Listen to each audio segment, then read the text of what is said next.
Nagpapaalala muli ang Philippine National Police sa publiko kaugnay sa mga iligal at ipinagbabawal na paputok.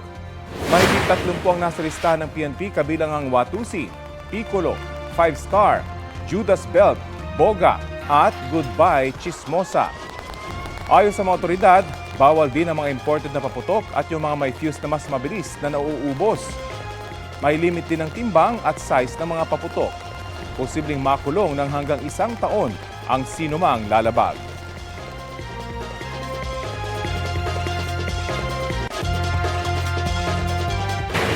Kaugnay ng mga hakbang para maibsan ang matinding traffic sa Metro Manila ngayong holiday season, kausapin natin si Metro Manila Council President at San Juan Mayor Francis Zamora. Magandang umaga at welcome po sa Balitang Hali. Yes, magandang umaga, Rafi, at maraming salamat po sa pagbitaw sa Balitang Hali. Opo, ano po yung naging basihan nyo sa mungkahing gawin na lang ang mall-wide sale sa January o February ng susunod na taon? Yes, Rafi, nais ko lang linawin po na ang ating naging pahayag po ay in line with the call of MMDA. Ang binanggit po ng MMDA po kasi na sila nga po ay nakikipag-ugnayan sa ating mga mall owners at hinihikayat nila ang mga ito na huwag magsagawa ng mall-wide sales from Monday to Friday. So I just want to clarify po. Weekdays po ang iminumungkahi ng MMDA na huwag sana magsagawa ng mall-wide sales ang mga malls. At pagdating naman sa Sabado at Linggo, ay okay lang naman sa MMDA po yun. Basta unang-una, meron po silang proper coordination with the LGUs. At pangalawa, dapat meron silang maayos na traffic management plan. At ito naman po ay bagay na sinusuportahan ko bilang President ng Metro Manila Council sapagkat ang layunin nga po ng MMDA dito ay mabawasan po ang bilang ng mga sasakyan na pupunta sa mall.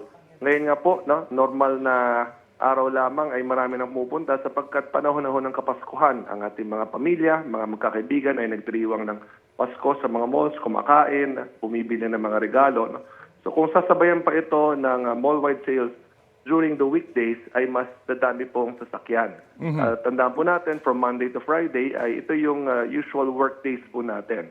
Pagdating naman ng Sabado at Linggo, kakaunti na lang ang nagtatrabaho kumpara sa Lunes hanggang Biyernes. Kung kaya't base na nga rin po sa rekomendasyon ng MMDA, ay kung magsasagwa po ng mall-wide sales sa mga malls natin, gawin na lang ito ng Sabado at Linggo. At ako po, personal na opinion ko po, na pagdating ho ng Enero at Pebrero kung saan tapos na po ang Christmas rush at hindi na ho ganong karami ang pumupunta sa malls, para sa akin, yung mall-wide sales na tuwing Lunes hanggang Biyernes ay maaring isagawa na po muli. So, ito naman po ay ating ginagawang mga hakbang upang mabawasan nga po ang bilang ng mga sasakyan sa ating mga lansangan ngayong Kapaskuhan. Alam naman natin, ngayon pa lamang, ay nararamdaman na po natin yan. So, again, ito po ay paghihikayat sa mga malls. Ang MMDA po ay nakikipag-ugnay na po sa kanila patungkol po rito. Pero kayo po, meron po ba kayong effort na kausapin din ng mga mall owners? At kung nakausap nyo na ba, may reaction na po ba sila sa inyong mungkahi? It's MMDA that's coordinating with them, Rafi. Kami po as Metro Manila Council, nakipag-ugnayan lang po ang MMDA po sa atin. So this is something that MMDA is handling po. At I just coordinated with Attorney Vic Nunez this morning. Siya po head ng ating Traffic and Management Division ng MMDA. At kasalukuyan ho silang nakikipag-ugnayan sa mga malls po natin. Pinag-uusapan po yung trapiko sa dami po ng immediate interventions para maresolba ang matinding traffic. Ano ba talaga yung pinaka-permanent o long-term solution sa traffic dito po sa Metro Manila? Yes, Rafi, alam naman natin na talagang malaki ang ating pagsubok pagdating sa problema ng traffic. At isa sa mga inaasahan talaga natin ay ang construction na nga po ng ating subway system. So, we really need to fast-track the construction of our subway systems para hindi ho lahat ay dumadaan na sa ating mga lansangan. Once matapos itong subway system po natin, libo-libong mga bumabiyahe ay hindi na kinakailangan sumakay ng mga sasakyan. Of course, ang ating road infrastructure ay mahalaga. So, dati hindi natin ma-imagine na from NLEX to SLEX ay kaya nating tumawid sa pamamagitan ng isang mahabang tulay. Ngayon, with the advent of Skyway and of course our NLEX connector road, malaking bagay po ang ganitong klase mga infrastructure. And of course, ang ating pong disiplina sa kalye, mahalaga po yan bilang mga motorista. basta sumusunod po tayo sa ating mga rules and regulations, makakatulong po yan upang maibsan nga po ang traffic sapagkat less traffic violations will mean less traffic. At kami naman po sa mga lokal na pamahalaan, dapat po pinapatupad ang ating mga no parking zones pagdating sa ating mga main thoroughfares, mga primary roads, secondary roads, ganun din sa mga mabuhay lanes po natin. So, the Metro Manila Council will continue to look for ways to help ease the traffic congestion here in Metro Manila at yun naman po ay sa pakikipag-ugnayan po with our Metro Manila Development Authority. Meron po bang pag-aaral, Mayor, na nagsasabing talagang ganito, malaking magiging impact or talagang mariresolba yung problema sa trapiko sa Metro Manila kapag natapos na itong subway system? Kasi ganito rin yung nasabi nung sinabi nga pag natapos ang Skyway, talagang mariresolba ang trapiko kapag nagkaroon ng LRT sa may Marcos Highway ay maiibsan yung trapiko doon. Pero hindi po nangyari, Mayor. Para ma-temper lang po yung expectation ng ating publiko. Ganun po talaga ba ang mangyari or mababawasan lang yung kasalukuyang problema ngayon? Well, Rafi, definitely makakabawas po ito sapagkat yung option to take the subway will be there already na ngayon ay wala pa. So sa ngayon meron tayong ating mga MRT, LRT at iba't ibang mga options natin for transportation. Pero pag matapos na nga po ang ating subway system, that means yung mga dating sumasakay na sasakyan, meron ng panibagong option. At nakita naman natin na iba't ibang mga stations po ang itatayo. At ito naman po ay dumadaan sa mga major areas ng Metro Manila. So magiging malaking bagay po talaga yan kung nasubukan na natin yung mga subway system sa ibang bansa. Halimbawa sa New York, o sa Tokyo, at sa Hong Kong. Nakikita natin na madaling makabiyahe mula sa iba't ibang lugar sa kanilang pinaka-main metropolis using the subway system. So this is something that I'm optimistic about, Rafi, at sana nga po ay ma-fast track na ito. Okay, maraming salamat po sa oras na binahagi nyo sa Balitang Hali. Maraming salamat din, Rafi. Tawag lang po pag may katanungan. Salamat po si Metro Manila Council President Mayor Francis Zamora.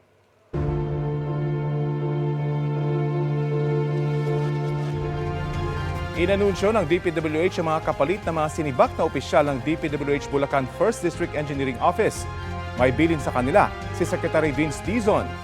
Balitang hatid ni Bernadette Reyes. Mahigpit ang bilin ni DPWH Secretary Vince Dizon sa mga engineer na bagong talaga sa DPWH Bulacan 1st District. Huwag kayong gagaya doon sa mga papagitan ninyo. Kasi kung gumaya kayo, kung ano mangyayari sa kanila, yun din ang mangyayari sa inyo. Si Engineer Kenneth Fernando na magsisilbing OIC District Engineer, nag-masters ng Civil Engineering sa Japan at 10 taon nang nagtatrabaho sa DPWH. Si Engineer Paul Lumabas naman na OIC Assistant Engineer, naging OIC ng Planning Division at galing sa Private-Public Partnership Service ng DPWH sa Central Office. Papalitan nila sina dating District Engineer Henry Alcantara at dating Assistant District Engineer Bryce Hernandez na nahaharap sa patong-patong na mga reklamo kaugnay sa anomalya sa flood control project sa Bulacan. Pinulong ni Dizon ang mga bagong talagang engineer sa lamesang ginamit umano ni na Alcantara at Hernandez para sa paghahati-hati ng milyon-milyong pisong kickback. Kasama nila ang OIC Regional Director na si Assistant Secretary Romel Telio, retiradong 2-star General ng Philippine Army. Ayon sa DPWH, matinding vetting ang ginawa para matiyak na wala silang kaugnayan kina Alcantara at Hernandez. Isinama sila sa inspeksyon sa flood control project sa Barangay Bulusan sa Kalumpit na dati ng ininspeksyon ni Pangulong Bongbong Marcos dahil sa substandard umano na proyekto. Ayon sa DPWH, humigit kumulang 770 meters na istruktura ang kailangan itayo dito para maiwasan ang pag-agos ng tubig papunta sa mga kabahayan. Isa pa sa kailangan nilang solusyon ngayon ay ang right-of-way issue dahil may mga nakatayong bahay sa daraanan ng istruktura. 7 months in 1 year, bumabaha dito. Lahat ng mga involved dito, kasama na sila Sims, Wawaw, may mga St. Timothy din ata dito, lahat yan may kaso na. No? At most likely, ma-file na sa korte ng ombudsman yung mga kasong ito. Isara natin yung gap. So, sisimulan na nila yung proseso. Immediately, kailangan pong ma-parcellary survey habang inaayos po yung design ng flood control. And at the same time, magkaroon ng coordination meeting dito po sa lugar. So while hinihintay po yung pondo, na paghahanapan ng pondo, pwede pong gamitin yung time na yon para gawin lahat ng studies. Kasalukuyang nakaditine sa Senado sina Alcantara at Hernandez. Gayon din ang kasamahan nila dati sa DPWH Bulacan na si JP Mendoza at ang kontratistang si Curly Discaya. Mula sa kanilang kulungan sa Senado, ibinyay sina Hernandez at Mendoza para sa preliminary investigation ng DOJ. Hindi sila nagpaunlak ng panayam. Ayon kay Prosecutor General Richard Anthony Fadulion, respondent ang dalawa sa bagong reklamo kaugnay sa flood control project na ipinasa ng Ombudsman sa DOJ. Dumating din sa DOJ si NBI Acting Director Angelito Magno. Sa isang panayam, sinabi niyang pwedeng umalis ng NBI si Sara Discaya. Kusang nagpunta si Discaya sa NBI nung nakaraang linggo matapos i-anunsyo ni Pangulong Bongbong Marcos na inaasahang ilalabas ang arrest warrant laban sa kanya. Since wala pang warrant of arrest, we cannot legally hold her. Isa-serve natin yung warrant sa kanya. So if ever it will come out, no, we will serve the warrant. She will be booked, fingerprinted, photographed, and then we will return the warrant. Bernadette Reyes, nababalita para sa GMA Integrated News.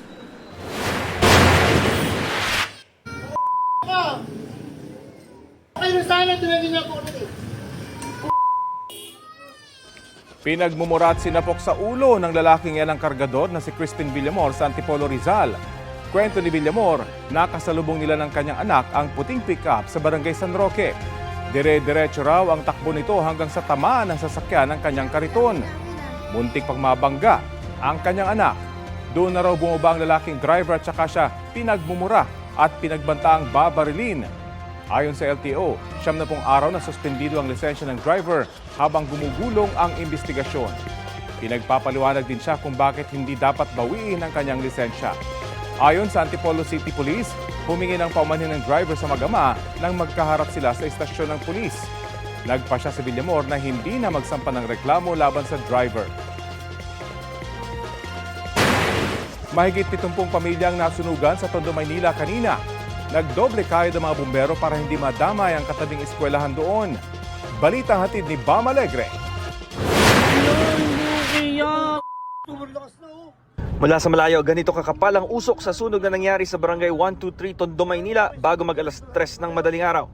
Sa karagdagang kuha mula sa barangay, ganito naman kalaki ang apoy sa mga apektadong bahay. Umabot hanggang ikalawang alarma ang sunog na hudyat para sa pagresponde ng hindi bababa sa 8 fire truck. Pero mahigit 50 fire truck ang dumating para mas mabilis na maapula ang apoy na malapit sa isang public school.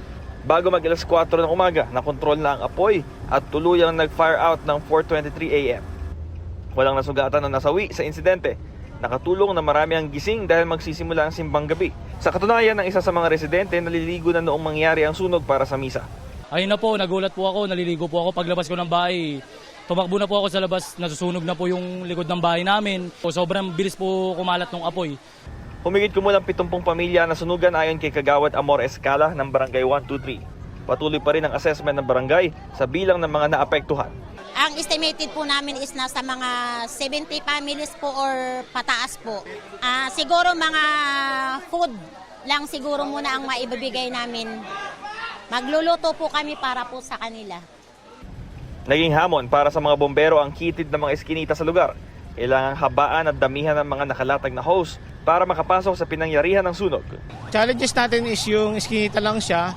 Then syempre meron tayong konti lang naman na delay do sa water supply kaya nagtaas agad ng second alarm. Kaya din po tayo nagtaas ng alarma kasi nasa tabi ng Tondo High kung napansin niyo. Baka madamay. Bam Alegre, nagbabalita para sa GMA Integrated News.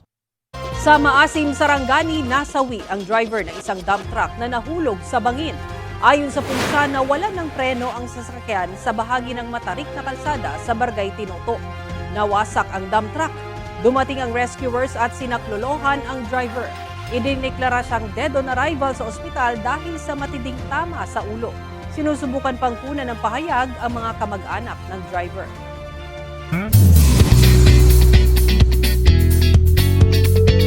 Happy Tuesday mga mare at pare! Looking forward na sa kani-kanilang December events ng ilang kapuso at sparkle stars na bida sa MMFF film entry na Shake, Rattle and Roll, Evil Origins. Isa riyan si Carla Abellana na excited nang mapanood ng fans ang pelikula. Recently, inamin ni Carla na engaged na siya sa kanyang non-showbiz fiancé. Sinabi niya rin na dati na gusto niyang maging private ang kanyang love life, kaya mas maingat siya sa pag-post ngayon.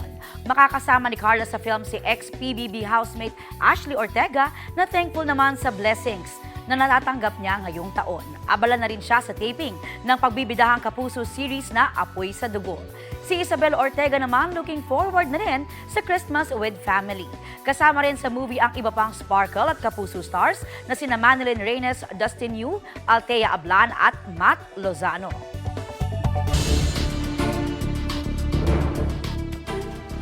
Mainit na balita, humingi ng paumanhin si Public Works Secretary Vince Dizon kaugnay sa anyay kulang na datos na isinumiti ng kanyang kagawaran sa Senate Finance Committee. Kaugnay ito sa Construction Materials Price Data o costing sa mga materyales sa mga proyekto. Sa liham ni Dizon kay Senator Sherwin Gatchalian, sinabing ang kanilang ipinasang adjustment factors ay nakuha gamit ang anilay generic material cost assumptions, kaya lumabas na ito'y indicative estimates o pagtataya lamang. Dahil dyan, hindi nito na ipakita ang tunay na project-specific impact at hindi dapat gamitin bilang conclusive basis o basihan sa pagtapyas sa budget. Para raw matagunan yan, nagpasa na sila ng karagdagang datos. Nauna lang pinunan ni Senador Ping Lacson na may mali sa computation ng DPWH. Ang Construction Materials Price Data ang dahilan kung bakit hiniling ni Dizon sa Bicameral Conference Committee na ibalik sa 881 billion pesos ang budget nito sa 2026. Ang problema sa budget ng DPWH ang dahilan kung bakit ipinagpaliban ng Senado ang BICAM meeting kahapon.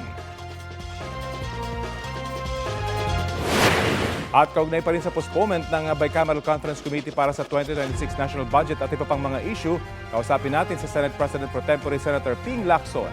Magandang umaga at welcome po sa Balitang Hali.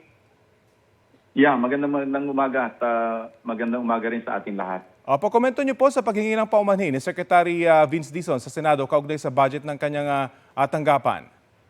Well, in all his humility, maganda yung merong communication na ganyan kasi talagang alam namin na ang pagkakamali hindi nanggaling sa Senado. So, resolve na yung issue, pag-uusapan na lang yung mga numero, ilan ba yung i-restore at ano yung justification. At yung aming nilagay na safeguards, yung bawal yung pamumulitika, walang guarantee letters at lahat. Sa MAIF yun. Doon sa Farm to Market, sa DPWH, ganun din. Dapat talaga malinaw, may grid coordinates at lahat. Ang isa pang major issue na dapat din namin i-resolve, niraise lang ito ni Senator Kiko Pangilinan bilang chairman ng Committee on Agriculture na member din ng panel. Yung Farm to Market roads, mayroon ding issue kasi napalitan. Yung in-approve namin on third reading para sa farm to market roads, at least 5 billion, sabi niya, ang napalitan at walang description. Hindi namin pwedeng ialaw yun. Kailangan ayusin yun ng ahensya at i-take up sa magkabilang panel. Natukoy ba kung sino po ang nagpalit nito? Yung ahensya. Kasi di ba yung farm to market roads, pinaubayan natin sa Department of Agriculture. Ngayon, nakita lang ni Senator Pangilinan na yung listahan namin as approved doon sa aming third reading na iba. Tapos ang naipalit, nawala na ng proper description. Walang grid coordinates. Yun ang kino-question ngayon. Sana ma-resolve din yun. Otherwise, magigipit sa oras, baka mauwi tayo sa reenacted budget. Opo. May paliwanag na po ba yung ahensya tungkol dito at magiging dahilan ba ito na maantala ulit yung BICAM ngayong araw? Sa ngayon, wala pa. Naghihintay pa rin ng paliwanag si Senator Kiko at si Senator Sherwin Gatchalian tungkol dito. Sa akin, ang position ko, and I made it very clear kahapon sa aming majority caucus, ang bottom line, kailangan talaga maayos itong aming budget. Mas maganda na yung reenacted budget kaysa doon sa yung corruption driven o kaya graft-ridden na ating national budget na naipasa nga on time pero vulnerable naman sa pagsasamantala. So kung mag-reenact tayo, maski buong buwan ng Enero o at the most, maski buong first quarter, mas gugustuhin pa namin yon. And I think my colleagues share the same sentiment. May posibilidad ho ba na mag-reenact ng budget para sa susunod na taon? Kapag kinapos sa oras, kasi kung hindi kaya ipaliwanag at hindi makorek ng DA, yung kanilang pinalitan na at least 5 billion pesos worth of farm-to-market roads, baka gahulin sa oras. Yung sa DPWH, nearing resolution yon. Pag-uusapan na lamang doon yung pag-justify kung nararapat ba na yung 45 billion or most of it i-restore. Kasi yun ang aming napagkasunduan doon sa aming TED reading. At kailangan walang bagong items na papasok. Otherwise, ma-open yung floodgates doon na naman sa insertion na hindi namin papayagan din.